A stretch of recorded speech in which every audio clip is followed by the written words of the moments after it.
it reminded me of, well, when I get home, it'll be fine. And then I kind of thought about it in a bigger term, and it's like, how much time do I spend in my life thinking, when I reach this point, I'll be happy? And what it really brought up for me was, it's not always about the destination. Life is about the journey.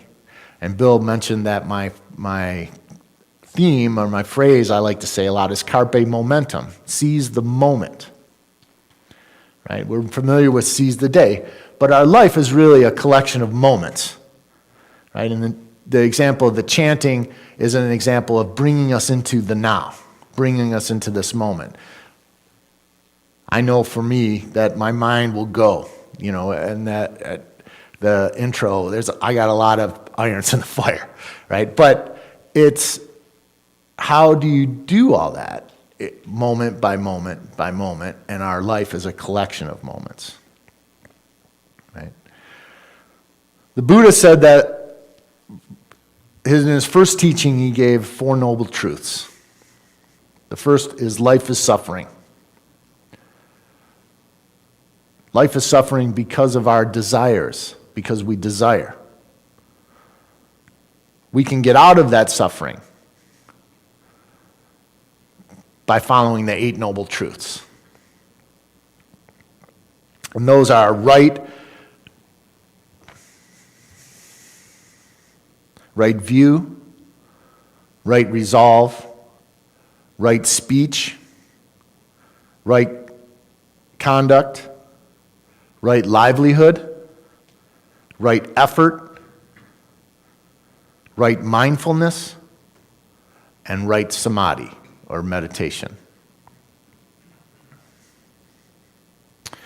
2 things are not on that list. There are no right expectations, and there are no right comparisons. And I find for me on my journey is that when I'm on the journey, those 2 things seem to trip me up a lot. They cause suffering. I read a blurb that someone sent me, and it says, I just read the book Great Expectations. It wasn't what I thought it would be. Right? Expectations can lead to suffering. And I have an example, and comparisons as well. I always find these 2 things I trip up a lot on. Okay? I'm gifted and blessed to have 2 daughters. They're twins. They're 10 years old. And I find it, what's the word that I could say? But, it brings me joy to watch them in life. And one of the things that I notice a lot is anytime they get a haircut, there's both expectations and comparisons in that existence. And the expectation never fails. We're going to get a haircut, and then I come back, what? I don't like it. It's not what I thought it was going to be. It's not what I wanted. Right? Our expectation. But then there's also the expectation of, did they get compliments on their hair? Oh, one person's is shorter, the other one's just a trim. How come there was the expectation of not having those compliments in there. And it's a great teaching for me because I get to watch that and I get to see, oh wow, that I do the same kind of thing. I didn't get the attaboy when I did something, or this didn't turn out the way that I thought it was going to turn out. And it creates something, right? And that's just normal behavior. But at the same time, we can have a reaction to that, but we don't have to live in that reaction. Right? So you may have heard the phrase, I may not be able to control my first reaction to a situation, but I can control my response to that reaction. We can choose to live in that state, or we can choose to say, oh, that's just an expectation, that's a comparison, I'm going to move on from that. Right now I'm in the middle of a move. So we've decided to sell our house, and move into a new house. The issue is I don't have a new house yet.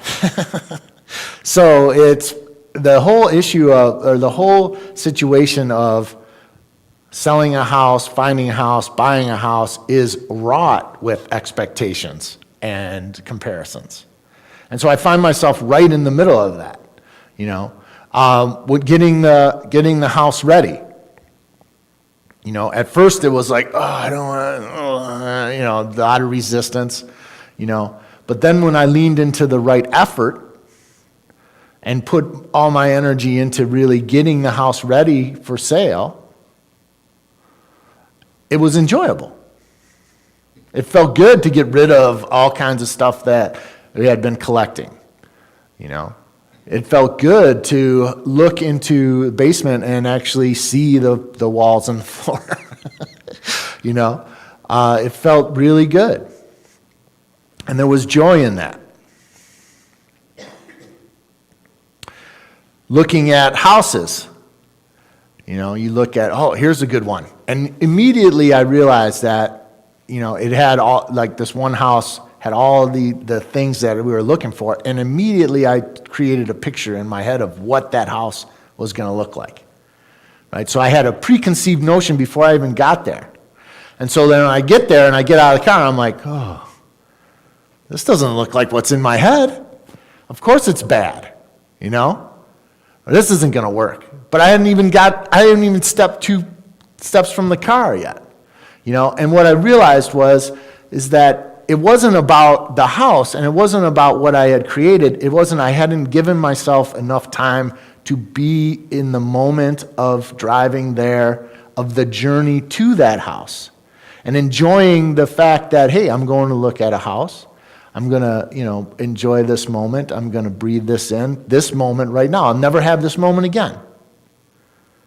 And it may seem like an inconsequential moment, but it is the moment. That is it. And so I got there, but I took a breath, connected, looked at it. It wasn't really what I wanted in the long run, but in the big picture. But it struck me as how quickly that expectation, I could have stayed in that and had this picture in my head of what I want, which is okay because then I'm manifesting that, at the same time. But not having a disappointment or a suffering because of that expectation. I'm finding myself looking at my current house and then comparing it to what I want to move to. Right? And so that comparison is creating, because there's a comfort zone. This is my house now. I like that. I don't have to do anything, right? Other than fix it up or everything. Now we got to move, pack, minimize, get everything, move, and it's just like this whole comparison energy that's creating a lot of suffering for me right now, a lot of angst, and then what happens is it turns into anger, maybe it turns into frustration, and then I can live in that. If you know the contemporary guru, Sadhguru, he made a point one time of saying there was a mass shooting that went on, and people were really upset about it, and asked him, how come you're not upset at this? And he said, how does it serve me to be in a state of anger? How does it serve me, or how does it serve you to be in a state of fear? And it's no different than these type of situations where we find ourselves in an expectation or in a comparison, and it creates some of the situation of suffering. We can choose to stay in that. And as we choose to stay in that, then that manifests, and then we continue to live in that state, continue to live in that state of fear, continue to live in that state of anger, and that becomes our reality. Right? And as we have major energy that goes through us, whether it's trauma or it's, excitement or anything, or that, it can get stuck in our body. And then if we're living in that state, now suddenly we are that state. Because as that energy that we're living in and that cells are being created in our bodies renew every 3 years, cellularly wise. And then so now we're creating those cells in that energy. And it's actually becoming us. So there's a lot of somatic work where shaking and doing breath work and connecting to the planet, rolling on the earth, walking barefoot, getting dirt under your fingernails, things like that, can really help find that state of balance.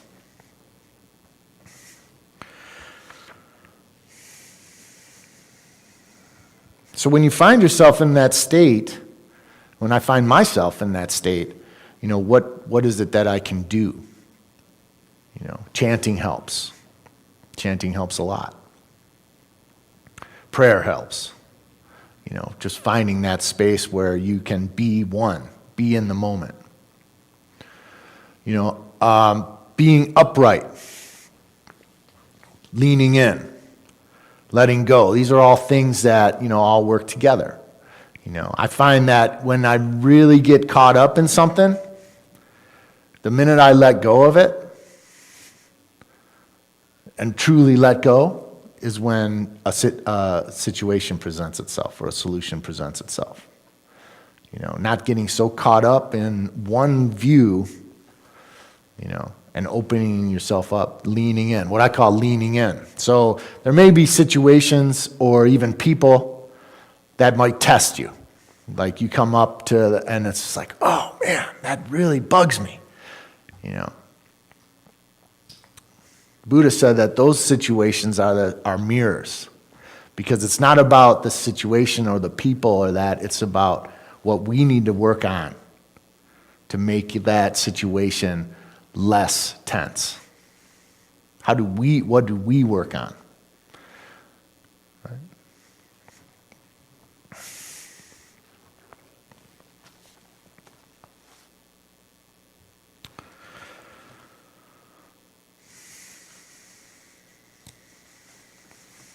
This is a reading from the Shin Ming, Verses on the Faith Mind.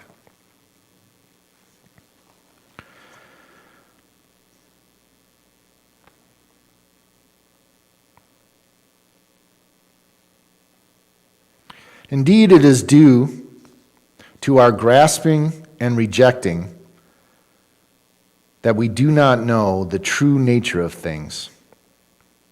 Live neither in the entanglement of outer things or in ideas or feelings of energies.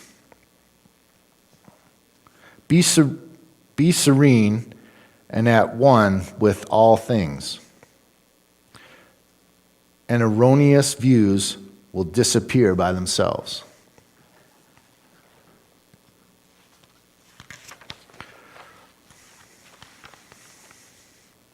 So I leave you with a couple things, and one of the things is, where do we start?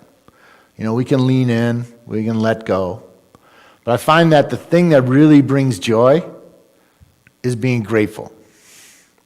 Gratitude practice for all things that happen to us, good and bad. Because through that gratitude practice is where we find joy. An attitude of gratitude. And I like to do gratitude practice at night, either in bed with a journal or just laying there, and say to myself, what is it that I'm grateful for that happened to me today? What are the good things that happen that makes me grateful? And I think about those things, and I take deep breaths, and I breathe that gratitude in. And then I remember that feeling, and then I say, what are the things that happened to me that didn't go very well today? And I'm grateful for those things as well, because everything that happens to us is what makes us who we are. And so when you think about those things that might not have gone well, what are the emotions and the feelings that you have with that? And then go back to how you felt when something good happened, and breathe that in, and let that permeate throughout your body in that gratitude. And if you can go to bed every night with gratitude, the next day is even more joyous.